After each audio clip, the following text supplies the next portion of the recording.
agradeciendo mucho a Tere la gentileza de su amabilidad y sobre todo en este escenario magnífico que es la biblioteca de esta casa de estudios. A Samuel también, evidentemente, muchísimas gracias. Veo muchas caras conocidas, algunos con inquietudes en un momento culminante de sus vidas, estudiando y formándose, hecho que sin duda es muy importante y además en un país en donde necesitamos capacidad, formación, información y sobre todo la forma de tomar decisiones importantes rumbo a un mejor México, porque vamos a trasladarnos algunos años, medio siglo, a lo que era nuestro país, y todo lo que está en nuestro entorno simple y sencillamente no existía. Era proyecto y evidentemente muchos de ustedes también eran eso, un proyecto. Algunos de los que aquí estamos teníamos 10 años, 12 años, corríamos por los patios de nuestras escuelas primarias, secundarias, y sabíamos que en México se iba a organizar un evento de gran importancia como era el de los Juegos Olímpicos de verano, que por cierto, y Tere me hacía la observación el día de ayer, fueron en otoño, porque fue de las versiones en las cuales se modificó esa fecha. Algunos datos y algunos números.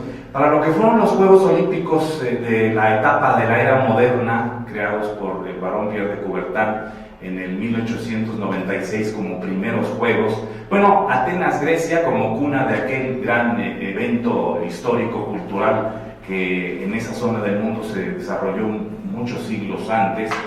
Para esa oportunidad participaron 14 países con un total de 241 atletas, por cierto, todos varones, todos hombres, no hubo mujeres representadas en esa oportunidad, y fueron 9 deportes con 43 eventos, 43 pruebas. La versión 19 de los Juegos Olímpicos, la oportunidad para la Ciudad de México, se dio 72 años después y fue precisamente con 112 países representados, así de que pues hubo una diferencia muy importante. Y en cuanto al número de atletas que estuvo participando en ese evento, 5.516, una cifra que para 70 años por supuesto fue creciendo de manera muy muy importante. 4.735 atletas varones y en total 781 mujeres, atletas que representaban a sus naciones en especialidades para ellas, 18 deportes y 172 pruebas en total. La versión más reciente de los Juegos Olímpicos de verano, los que acabamos de vivir en Río de Janeiro, pues tuvieron ni más ni menos 208 países representados para un total de 11.519 atletas. Son cifras, cuando uno ha estado en Juegos Olímpicos y hemos tenido la oportunidad de estar en ellos, yo el privilegio desde Seúl hasta esta fecha de Río reciente, es increíble la cantidad de atletas que participan. Si en México 68 fueron en total 5.000, la cifra se ha duplicado para este momento y en total 28 especialidades con 306 pruebas. Han pasado 120 años desde el momento en que se dio aquella primera versión de los Juegos y para ese entonces o para este momento hay además 10.000 periodistas registrados.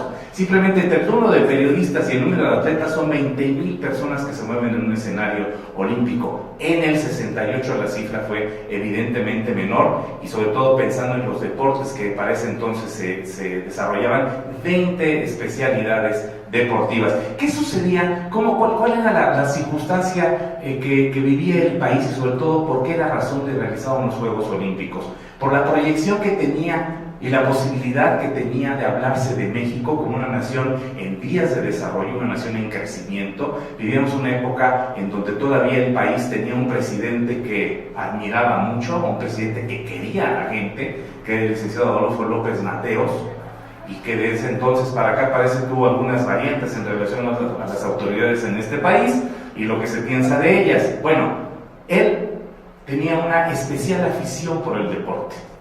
Le gustaba mucho el automovilismo, trajo el Gran Premio de México en aquella primera etapa con los hermanos Rodríguez. Le gustaba mucho, por supuesto, también la actividad deportiva relacionada al fútbol.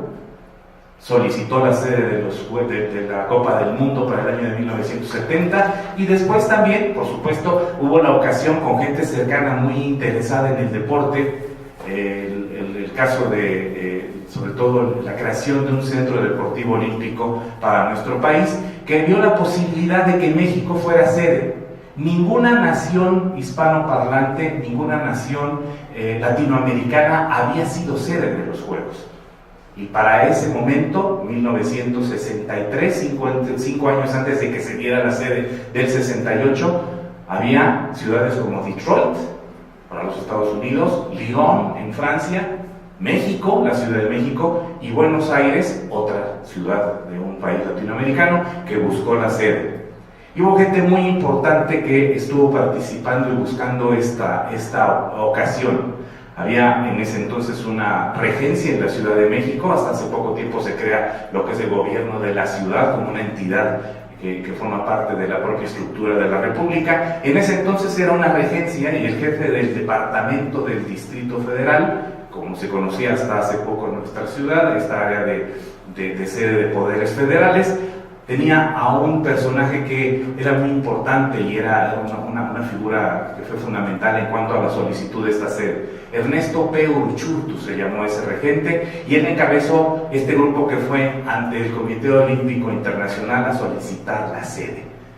¿Quiénes se sumaron a ello?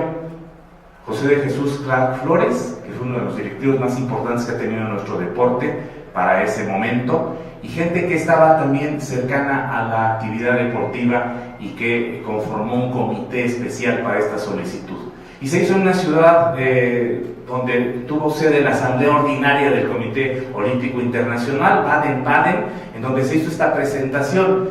Y la mayor parte de los representantes ante el Comité Olímpico Internacional pensaron que un país como México, y especialmente los Juegos Olímpicos son para las ciudades, no para los países. La Ciudad de México, ¿qué alternativas podía presentar? Comparada con Detroit, o con Lyon, o con el propio Buenos Aires.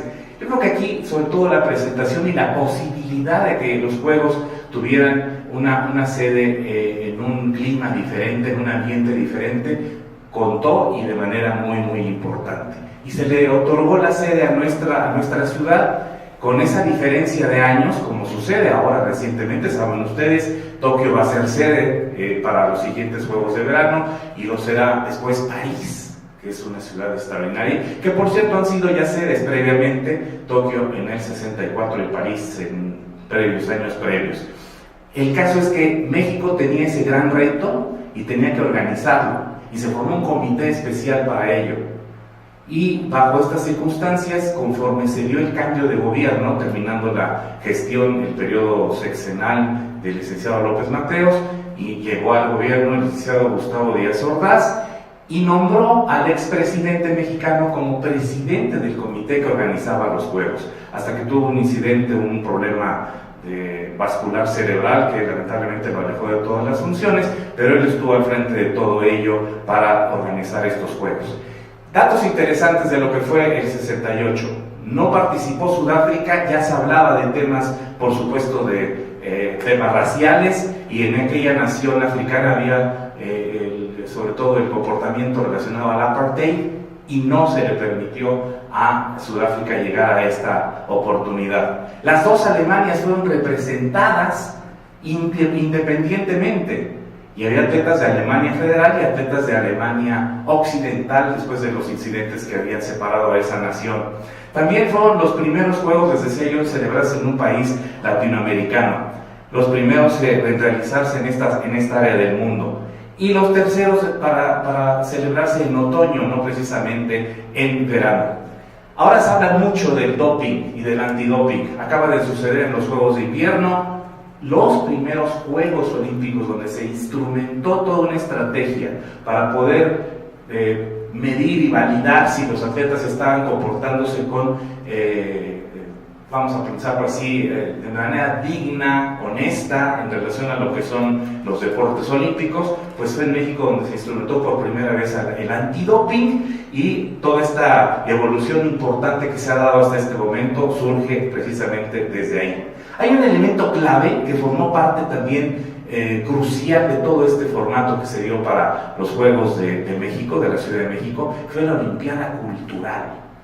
Esa fue una propuesta verdaderamente importante e interesante, porque a la par de la actividad deportiva se dio también una agenda importantísima de eventos culturales, exposiciones, obras artísticas, pictóricas, escultóricas, ballets internacionales de prestigio altísimo, orquestas sinfónicas, también solistas que estaban en Bellas Artes, en el Auditorio Nacional, en muchas de las sedes que tenía nuestra ciudad para aquel entonces, y se realizó esa Olimpiada Cultural que sigue siendo tema y además dio pie para que en otros eventos también se realizara esta actividad. La promoción del país como tal y de la ciudad, todo esto ligado a lo que fueron abusos gubernamentales para aquella época por los contrastes sociales que existían y porque evidentemente había malestar de parte de los jóvenes en la Ciudad de México, pero en el mundo entero, porque surgió un movimiento en Europa de manera muy impactante, de manera muy clara desde París, desde ciudades como esta sede Gala, que fue notable y que transmitió a todo el mundo lo que estaba sucediendo y las exigencias de la juventud de ese momento, y por supuesto también en los Estados Unidos, en Chicago y en varias localidades. Nosotros como jóvenes de primaria entrando a secundaria nos tocó por supuesto vivir manifestaciones extraordinariamente numerosas en las calles de la capital mexicana, y también posteriormente supimos y vivimos lo que fue la presencia del ejército mexicano en la sede de la ciudad universitaria al sur de esta capital, y de lo que implicó después la represión del 2 de octubre en la Plaza de las Tres Culturas. ¿Cómo fue que nuestra nación salió adelante de ello? ¿Cómo fue que se cubrió lo que había sucedido ese 2 de octubre a 10 días de que se inauguraban los Juegos?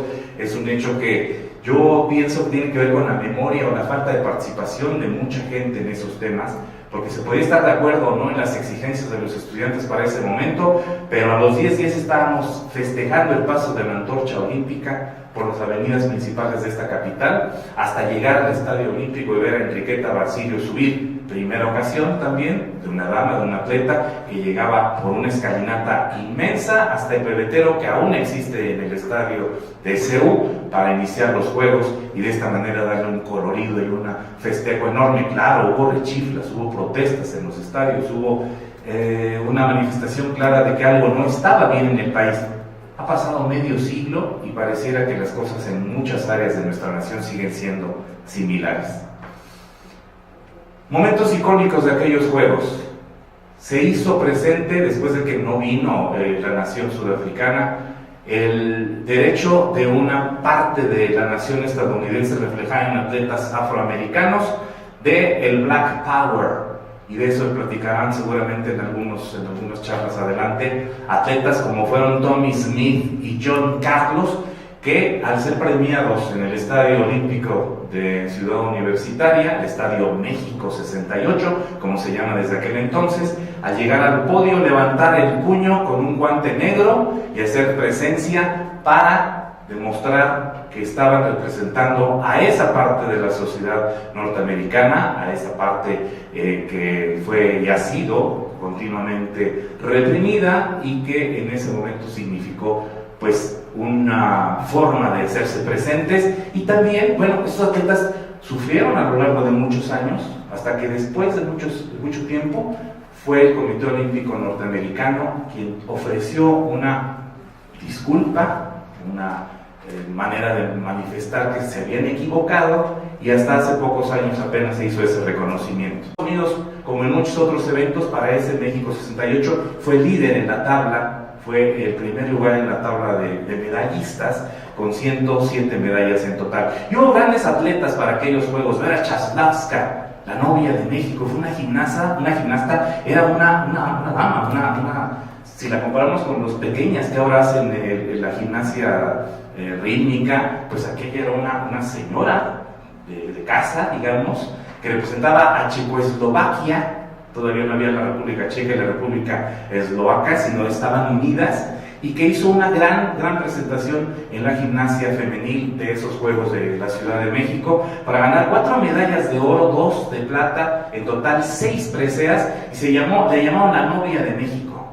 Se casó con otro atleta checoslovaco en la Catedral Metropolitana y se hizo una gran fiesta y todo el mundo estaba relacionado y tenía la imagen de la gran atleta, que por cierto también compitió con una joven llamada Natalia Kuchinskaya, que era una rusita encantadora y que, por supuesto, se hizo presente por parte de lo que era la Unión de Repúblicas Soviéticas Socialistas, que traían en sus uniformes la CCCP, y alguna vez recordaba en alguna charla que a ese equipo ruso le llamaban el equipo del Cucurrucucú Paloma, como aquella canción tan famosa en nuestro folclore.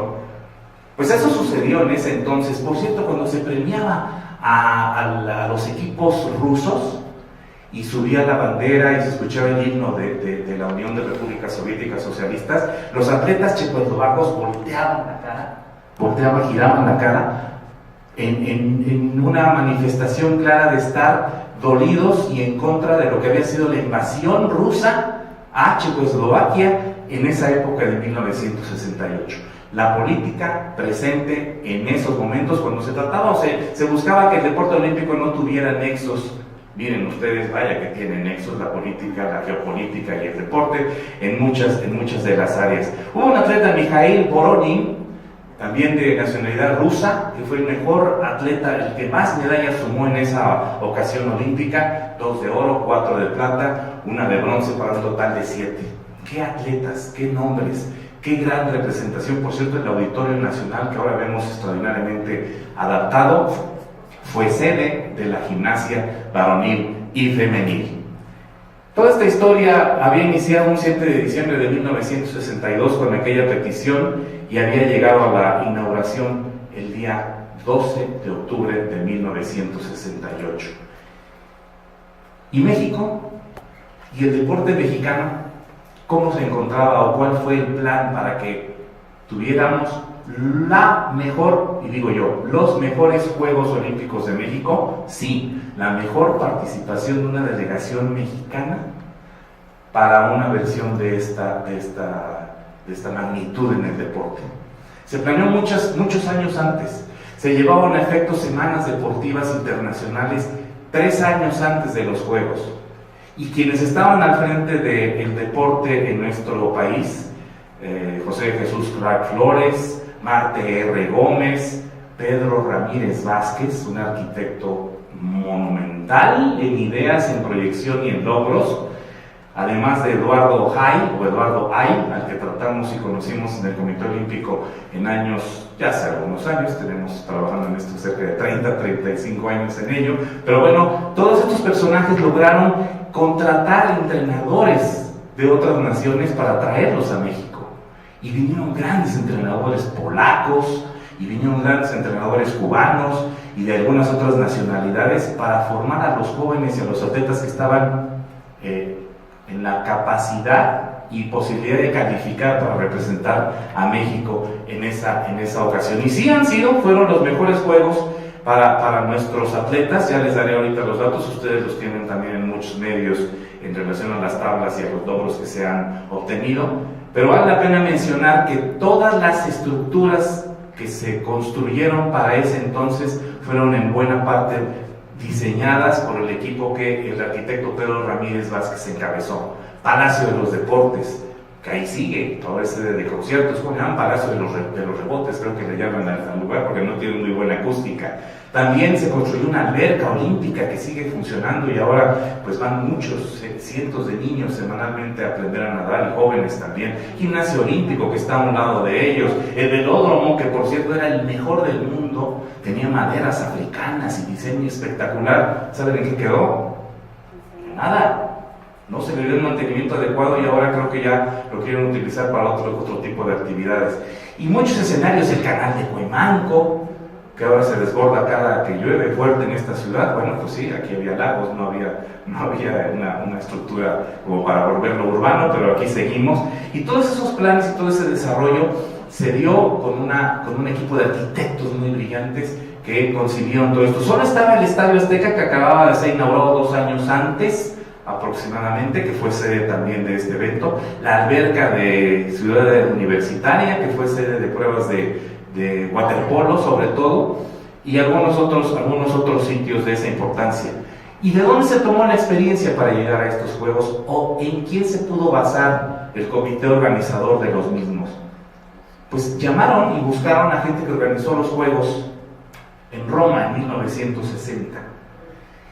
Y sobre todo, considerando a un hombre con gran liderazgo en aquella oportunidad, que fue Marcello Garroni, al que se le llamó, y sobre todo se estructuraron algunas ideas para poder darle a los Juegos de la Ciudad de México, los Juegos de la 19ª Olimpiada, que como ustedes saben muy bien, el ciclo de 4 años es lo que se llama Olimpiada, los Juegos son los Juegos Olímpicos.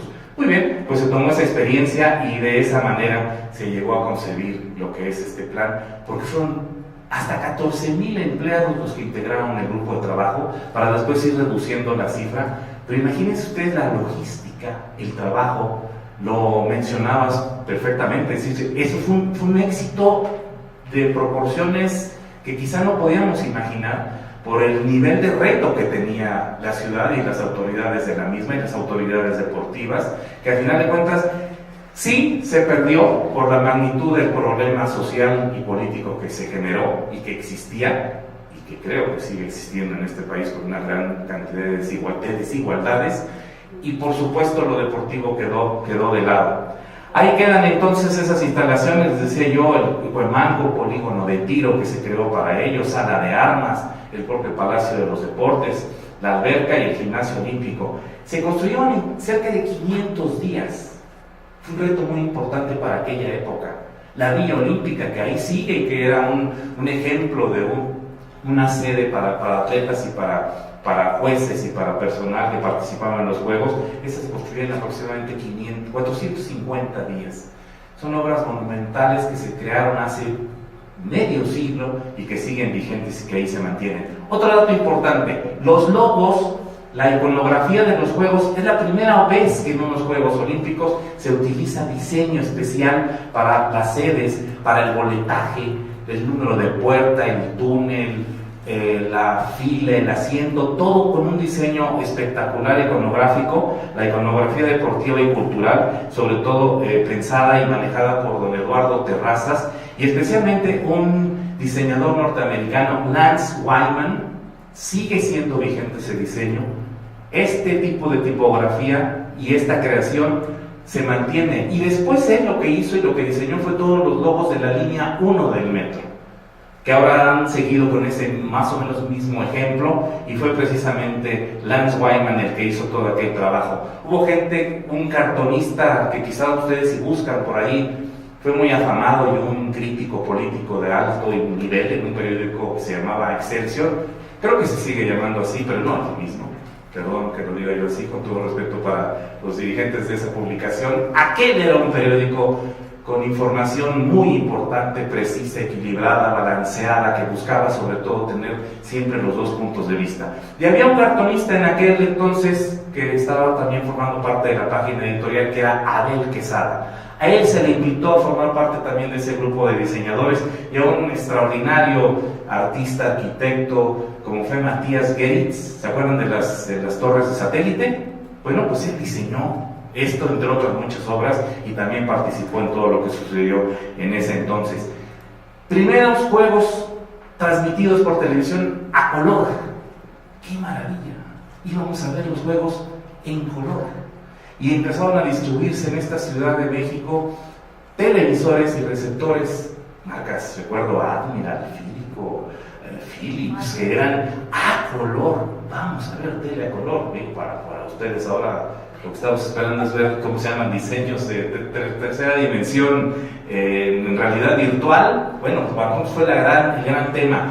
Y American Broadcasting Company, ABC, pagó $4.5 millones de aquellos dólares, por transmitir los Juegos, y de aquellos pesos, porque el peso en ese entonces estaba para tener por dólar 12.50 pesos por cada dólar. Si lo trasladamos estas cifras después de que se quitaron 3 ceros y ya se ha hecho no sé cuánta estructura y estrategia económica, pues deben ser como 12,000 500 pesos de los que ahora manejamos aquí. No se entere, igual me estoy yendo un poco hacia arriba en cifras, pero bueno, pues esa era la realidad. Y tanto la ABC, como la NHK, la compañía nipona japonesa de televisión, pagaron mucho dinero en ese entonces. Imagínense ahora lo que se está pagando, porque el deporte olímpico se ha convertido en un negocio espectacular, espectacular.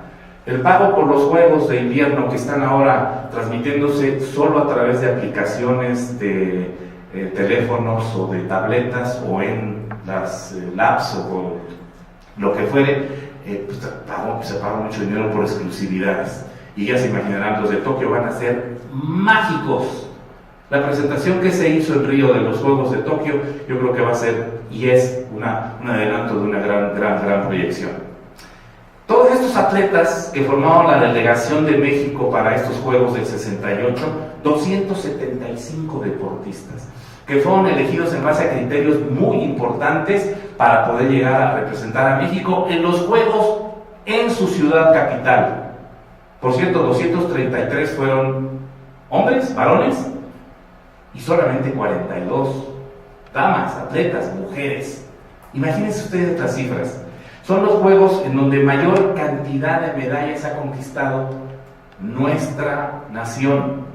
Y hubo oros. Ricardo Delgado, un extraordinario boxeador en la categoría de menos de 51 kilogramos, hizo una gran presencia en la Arena México, que ahora todavía se utiliza ahora para funciones de lucha, me parece, ¿no? Lucha y algo de box, al igual que la Arena Coliseo, escenarios de una gran historia.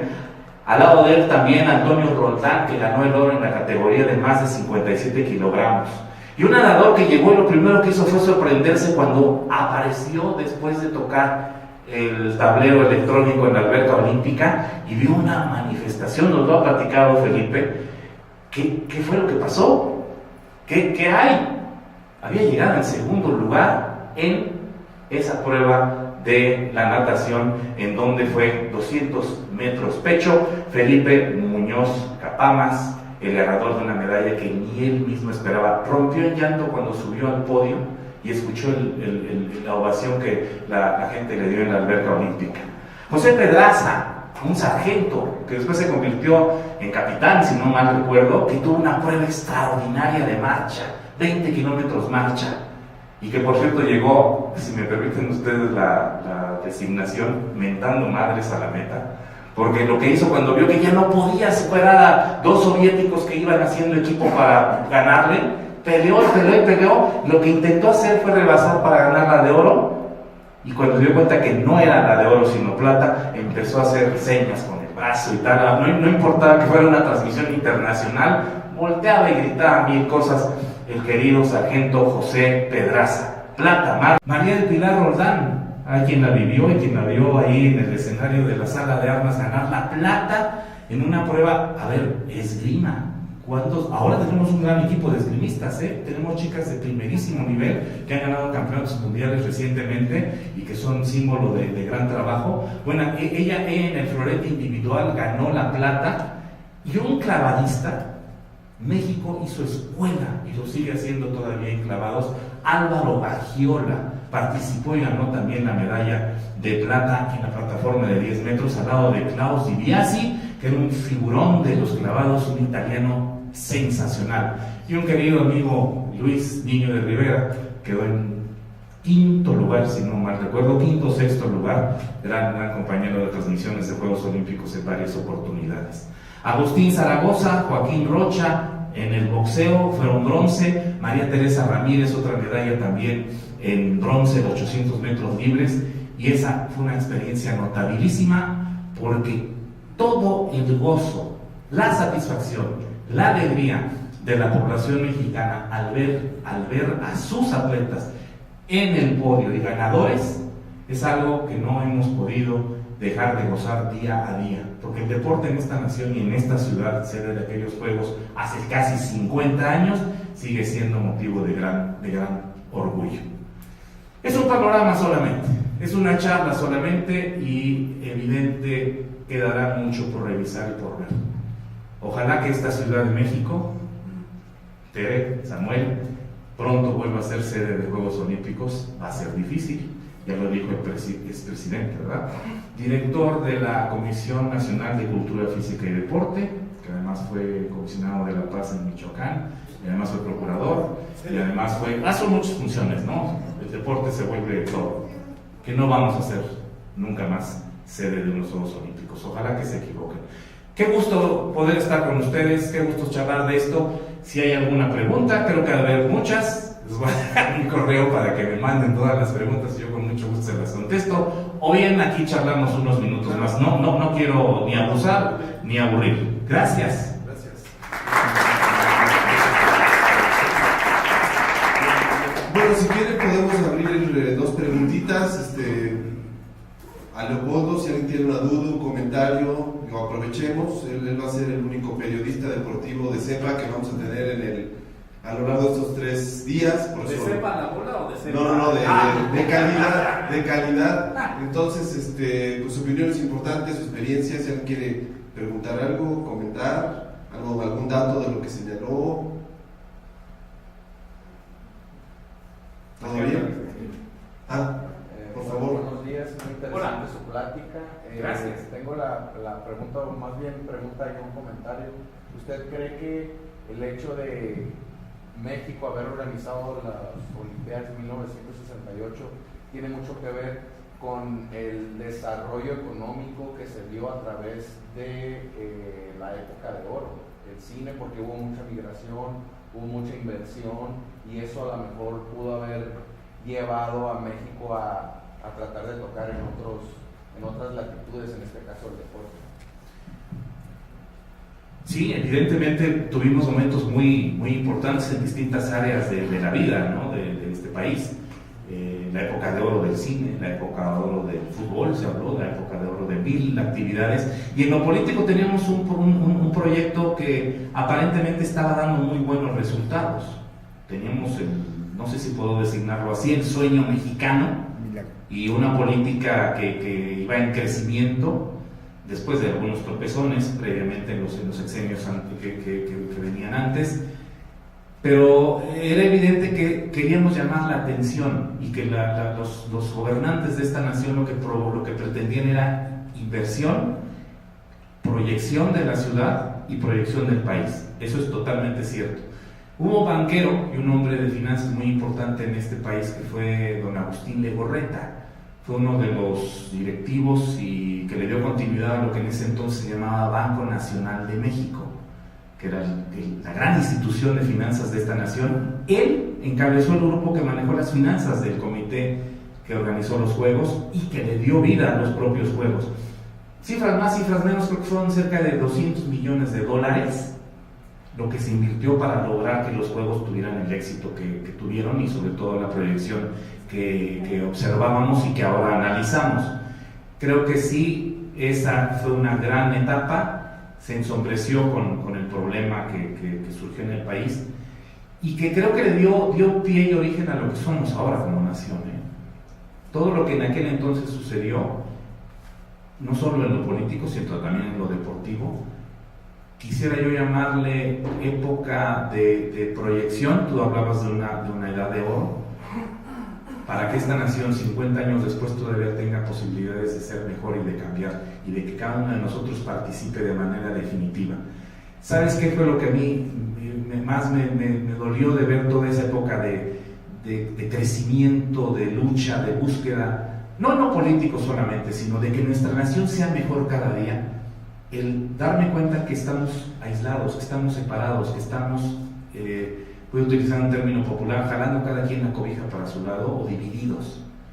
Y esa creo que también ha sido una de las razones por las cuales nuestro país no se ha superado, no solo en aspectos políticos, sociales, educativos en general, sino en el mismo deporte.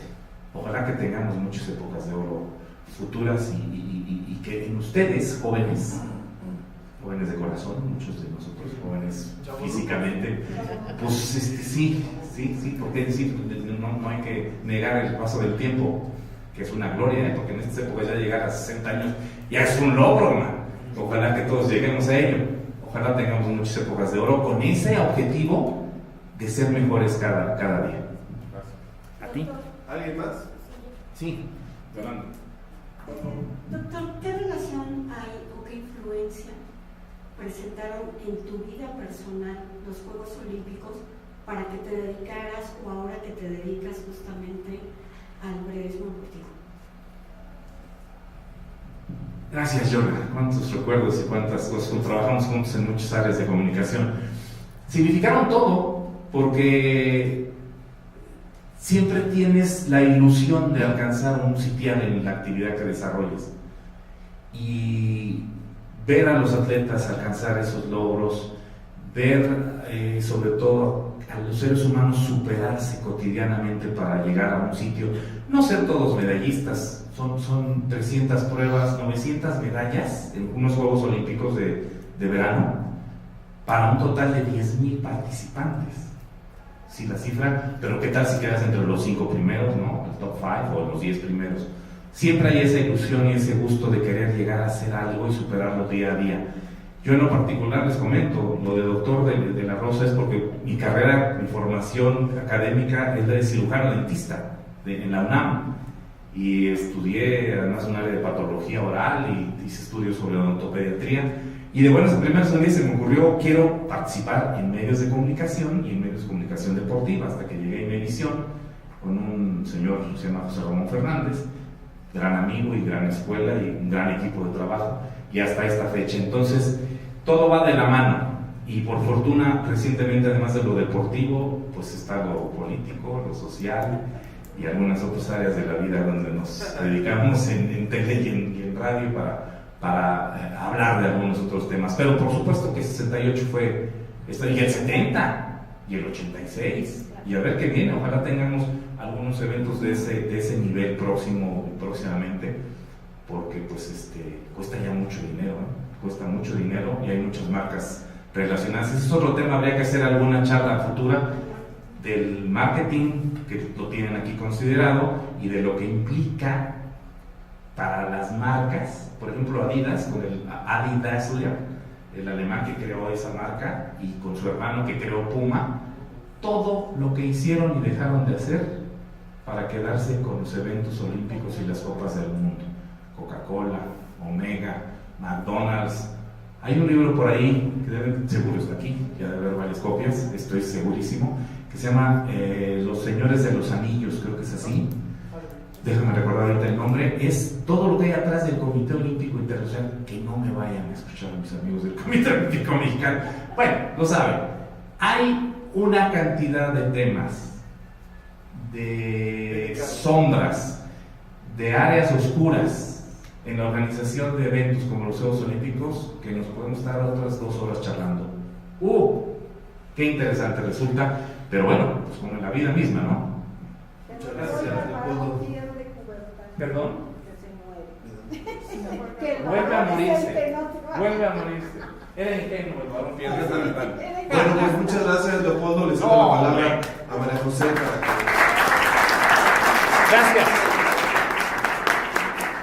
Doctor Leopoldo de la Rosa, le agradecemos muchísimo su presencia y esperamos mantengamos el contacto para todo lo que sigue. Por favor, estoy a las órdenes. Muchas gracias. Muchas gracias, Cintia, por la invitación. No, al contrario, gracias. Gracias.